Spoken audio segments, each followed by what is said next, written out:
Um, oh, got it.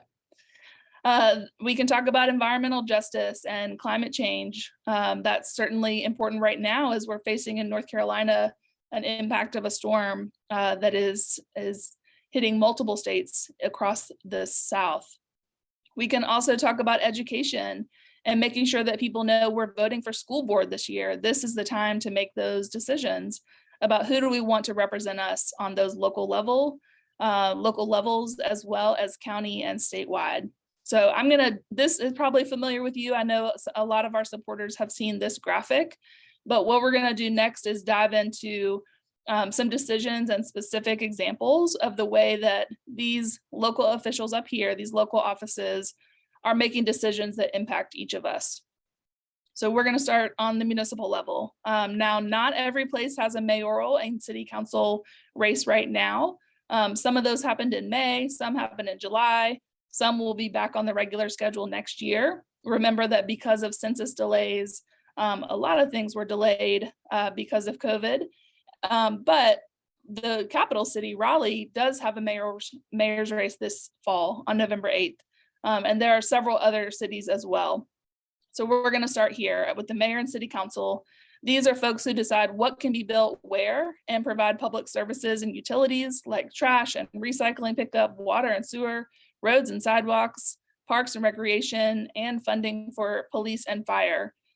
These are some examples of things that have been passed or not by certain city councils across the state. So city councils have the ability to adopt non-discrimination policies. Those can offer additional protection for LGBTQ communities.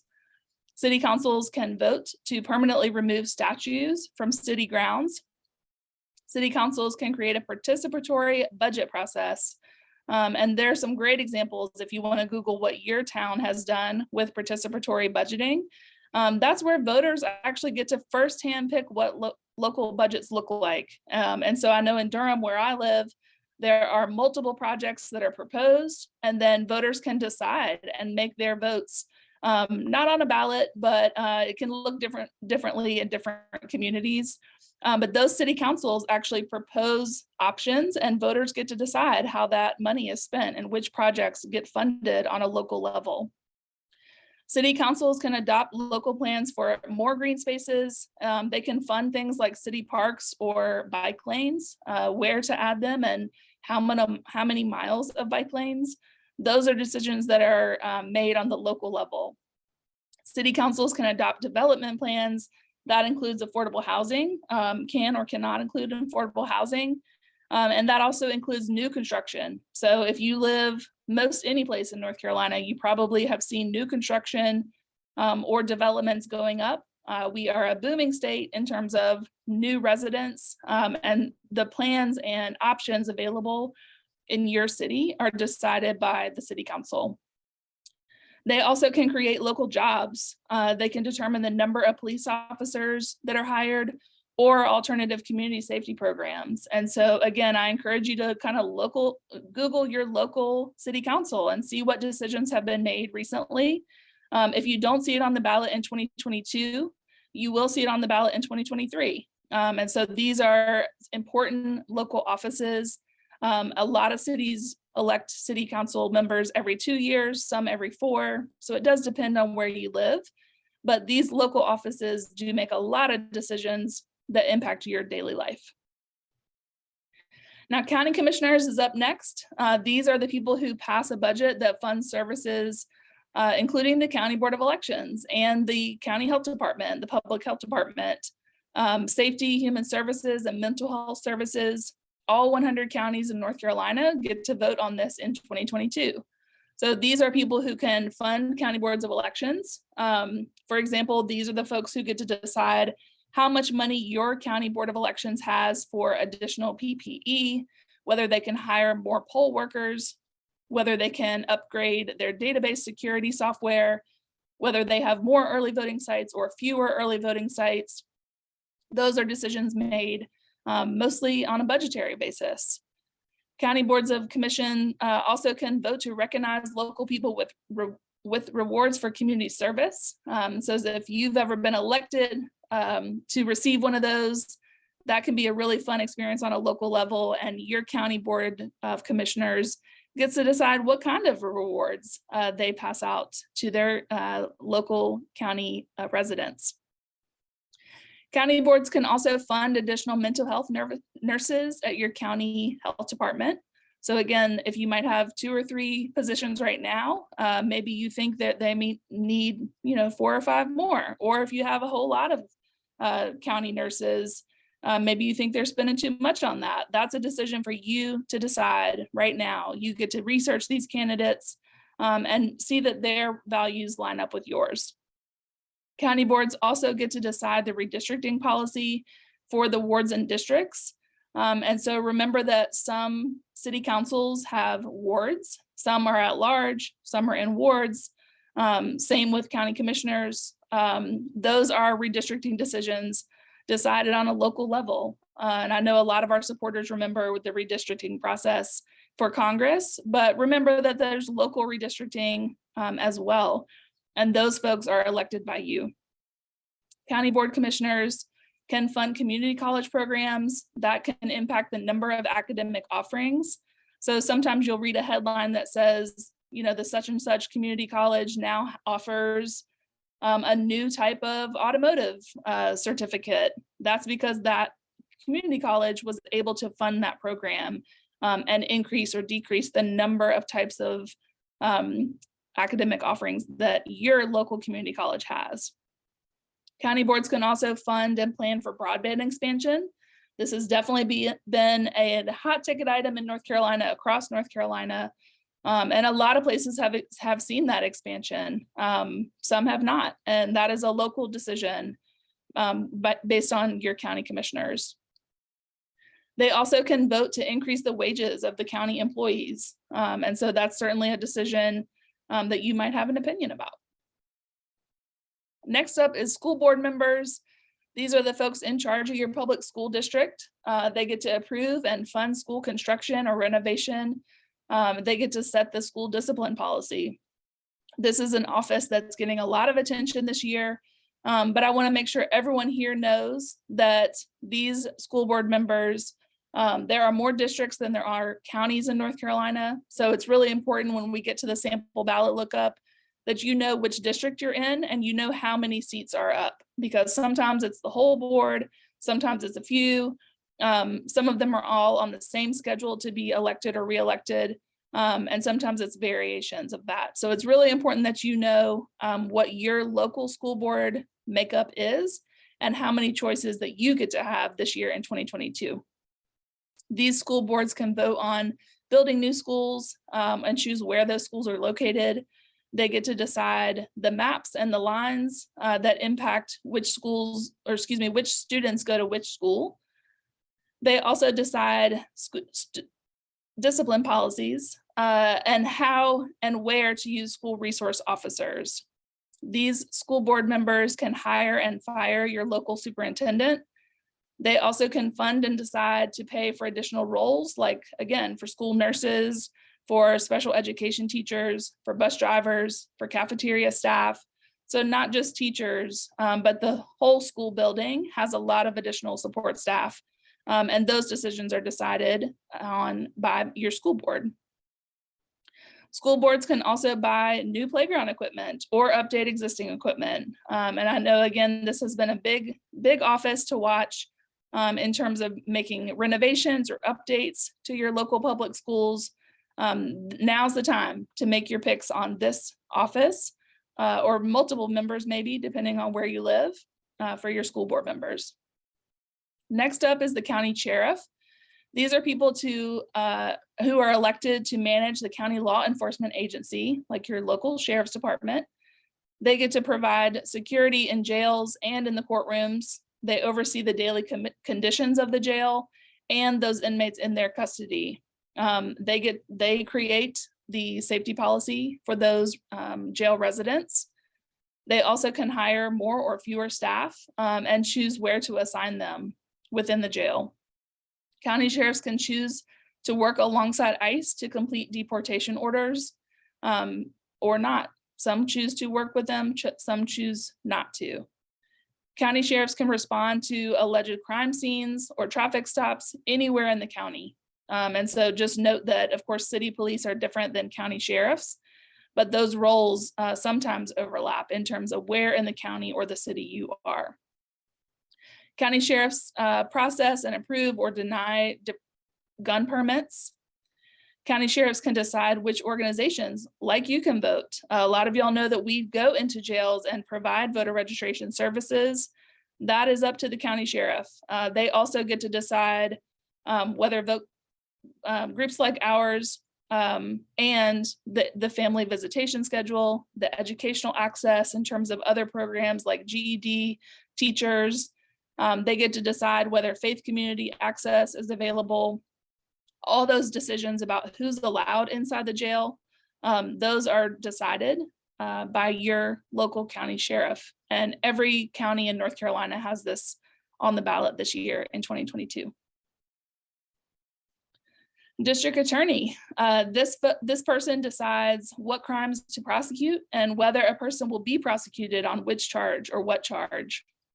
And if people are diverted into special programs. So the decision whether someone needs, for example, teen court, drug court, or driving lessons, this person gets to decide whether to prosecute as a crime or to offer some kind of special class or rehabilitation program as an alternative to getting another charge or a charge.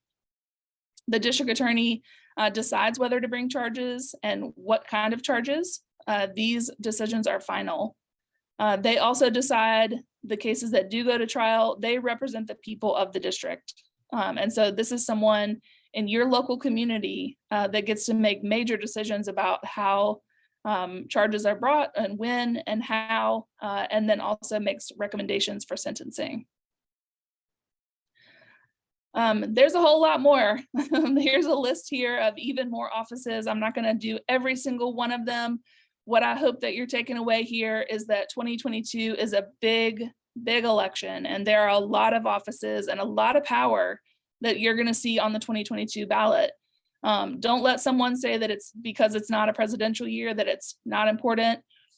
This is a major year. Major impacts are going to be decided in 2022. So just as a quick rundown, our entire legislature in North Carolina, that includes the NC House and NC Senate, all 14 districts. We now have 14 US House districts in North Carolina. The US Senate seat, one of those is up, and then a whole lot of more judicial races as well. Also want to bring attention to the North Carolina Supreme Court races. You will get some picks on your ballot. Those are statewide. Remember in 2020, one of the North Carolina Supreme Court seats was won by 400 votes, 412 votes. And so again, don't let someone tell you that this is not an important year because of a statewide election. One of the races being won by so few votes. Think about it, with 7 million voters in North Carolina, a decision was made by 400 votes. And on a local level, sometimes these can be decided by 3, 4, or 5, even have a tie of an election and have to be decided by a coin toss. These local races are often that close.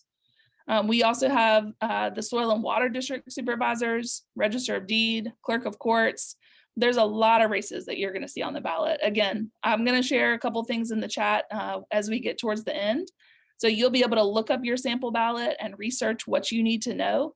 But what I really want folks to take away tonight is that what happens in 2022 will impact every single one of us. And whether you're voting for environmental justice, for criminal justice reform, for education, for public health, any of the issues that folks care about and care deeply about, the impacts of the offices of 2022 will have an impact on those issues. All right, so I'm going to move us along here to making your voting plan, right? I want everyone here to know that midterm elections are going to have high interest. What we saw in 2020 with historic turnout and a lot of new voters, right? A lot of people voted for the very first time in 2020. They might not have voted in a midterm election before. And so they need our support and they need help to feel empowered to make their voting plan for this fall. Check out your sample ballot. Again, like I said, we have new districts for a lot of North Carolinians, not only legislative and congressional, but you might see other new districts like your judicial district might have been updated. I really recommend that every single person make sure that you're registered, first of all, and then look at your sample ballot.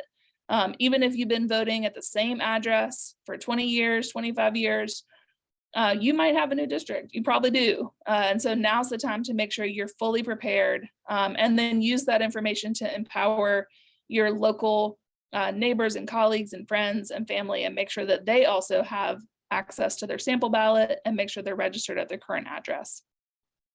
You can use vote411.org to research your candidates. You are allowed to bring a printed sample ballot in or your phone for reference, but just remember in North Carolina, you're not allowed to take photos while you're actually in the voting booth. So no selfies on the inside. You got to wait till you get outside and take your selfie. But you can bring in your picks with you. Like I said, it's a long ballot. So some people might want to bring that in and remind them the research that you did, and you are allowed to bring in that sample with you. I'm going to talk a little bit more about our Triple the Vote program, but one of the things that you can do to make your voting plan is bring a neighbor, right? Bring a friend, bring a new voter. If you've talked to someone from 2020 who said that they voted for the first time then, think about who you know that might apply to, and think that and just remember that this is probably their first midterm election, and they might not have had access or had to look up the sheriff's race or the district attorney or all these other races that they didn't see in 2020. So triple your vote really is meaning triple your impact and share your experience as a voter. I'm going to talk about what we're doing as an organization to triple your vote, but really everyone can do that, right? You can share your voting experience, you can share your voting plan, and then a picture of your sticker never hurts, because people love the I voted sticker. That's what we know. A quick overview of the 3 ways to vote. This is on the fridge card if you're doing shifts with us. Don't forget that this is right there on the fridge card in front of you. But early voting is coming up October 20th to November 5th. That is the best option for most voters. That's because we offer same-day registration in North Carolina, and the locations in your county are open to all voters. So any place that's an early voting site in your county, you can go vote there. The times might vary a little bit. Some are open Saturday and Sunday, some are not. But remember that you have 17 days for early voting, right? That's 17 days. That is 16 more days than election day, which is just 1 day. So we always recommend early voting as the best option. And you have time now to go ahead and put it on your calendar. We're just a couple weeks away from the start of early voting. Absentee voting and election day, remember that you have to be registered at your current address to have the choice to vote those ways. So if you want to vote by mail this year, if you want to request an absentee ballot, you got to first get registered at your current address. The requests are due by November 1st, and that's always a week ahead of election day. You can use the paper request, or you can use the online portal. North Carolina does still have the ballot tracks online portal. I would really recommend don't wait, right? Do not wait till November 1st. That's the deadline. But we are still seeing mail delays. And so if you know you want to vote by mail, go ahead and get that request in now. Don't wait till the last minute. If you go vote on election day, which is November 8th, you must be a registered voter. You have an assigned polling place. Keep in mind that those change. And so if you went on election day in 2020, or even if you went on election day for the May 17th primary, that might not be the same place now. So I really, again, recommend everyone look themselves up and make sure they know where your assigned polling place is if you choose to vote on election day. All polling places are open on election day from 6:30 a.m. to 7:30 p.m. And I hope there's a long line that day, but it has been shown that midday on election day is a great time to go vote if you don't want to wait in a line. If you wait till the very end of the day and you're in line by 7:30, there's definitely a recommendation to stay in line. Even though the polls close at 7:30, that means if you're in line by that time, though, you will be able to vote, even if it's after that time. If you arrive at 7:45, they're probably not going to let you vote.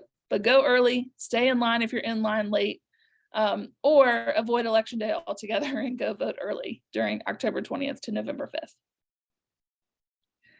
All right, so some ways to use this information. Follow our social media. Both You Can Vote and Forward Justice will be sharing this information from now through Election Day. At youcanvote.org/toolkit, we have a voter education toolkit. We have sample social media. We have sample graphics that you can use. We have the 2022 What's on the Ballot resource that I went over here. You can share all that is meant to share. It is created in a way to use on social media or on emails. So if you have access to a listserv or a group of friends or a neighborhood club or a student group or a faith community, use this information and share it, right? If you are an expert voter and you feel totally confident with your voting plan, don't stop there. Share the information and make sure that you bring friends with you to when you go vote. Or if they live in a different county, help them make their own plan to go vote. You can request a You Can Vote speaker. If you want us to do a quicker or longer version of this information, we're available to do presentations. There is a request button right on our main page, which I'll show you in 1 second. And use positive language. We really recommend to increase voter participation, making sure to pay attention to which topics stick. So I will definitely admit that we covered a lot of information here, right? This was probably too much for your average conversation. You're not going to go through the deep dive of every single one of those offices with every single person you talk to. And that's why, again, I recommend ask the person that you're talking to what they care about. Which issue or issues are they really gravitating towards right now? And then use that information to tie it to what's on the ballot, which offices impact that issue, and that will help increase voter turnout. Research your sample ballot. I'm going to drop that in the chat in 1 second.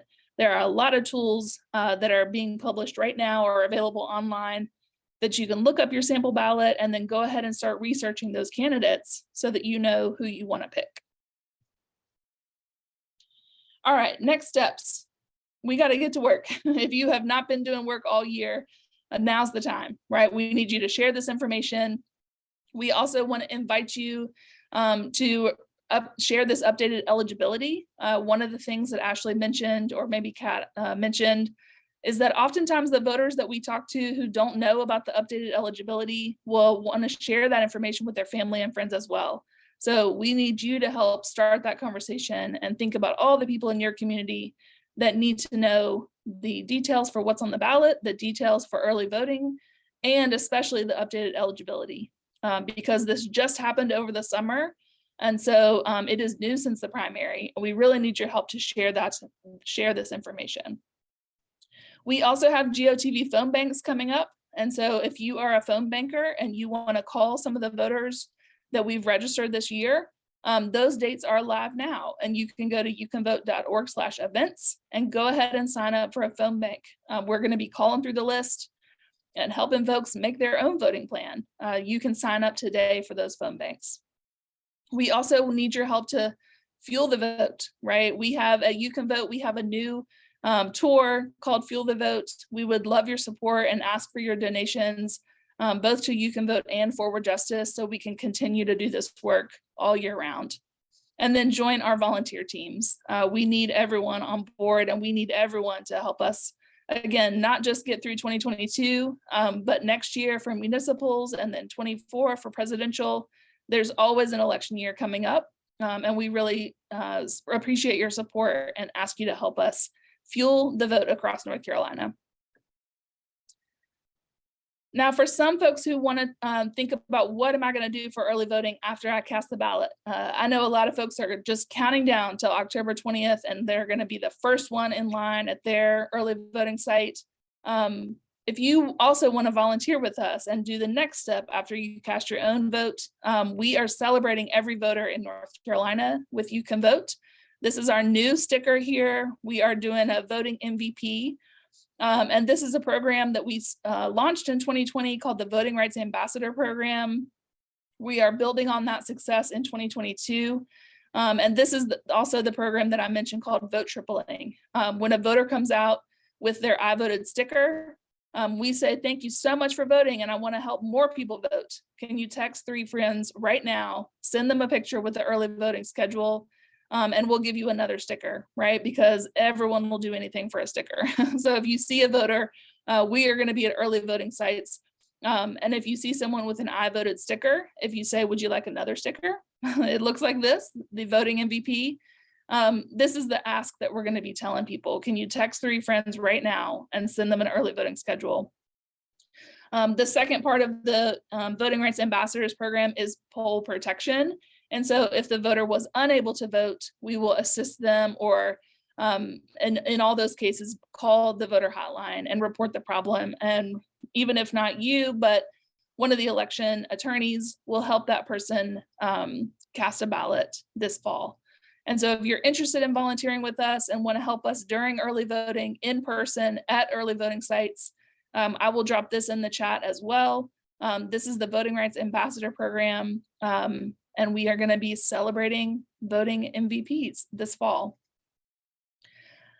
This is the Fuel the Vote program that I talked about. If you have been to one of our Durham or Greensboro events, we just finished those, but we are also going to be in Charlotte and Wilmington next week and Raleigh the week after that.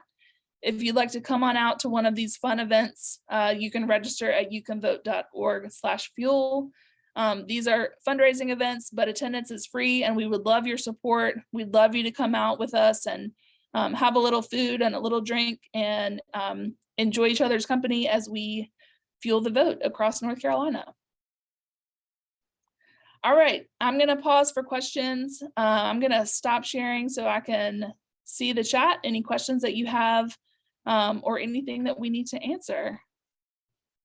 In the Q&A, oh, there's no questions in the Q&A box. That's interesting. All right, let me put down, here I am back here. All right, so we got Ashley. Hopefully, okay, good update. All right. I see Jake dropped the GeoTV phone banks. That is great. I'm gonna do a couple more things in the chat here. And I invite folks to check out, first up here is the Unlock Our Vote campaign. Big thank you to Ashley and Kat, who were here from Forward Justice to share that information.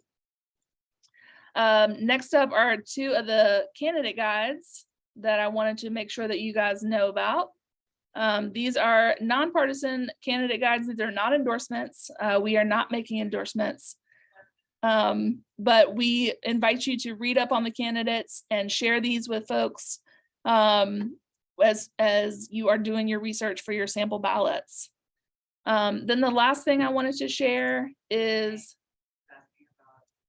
when are early voting sites available? Oh, great question. Early voting sites. The thing that I just shared, it's the OSS site, is the early voting schedules for all North Carolina. Great question though, Cheryl. I'm sure you noticed Mecklenburg, we are still waiting for the Mecklenburg official schedule. It's a long story, but I will just say we do not have it yet. They have not approved a schedule yet. We will share that as soon as we have that, but the county board has not approved a plan yet. And once they do, we will be very anxious to see it as well. We are waiting impatiently to check out that early voting schedule. All the other counties are ready. And so you'll be able to check it out if you do not live in Mecklenburg County.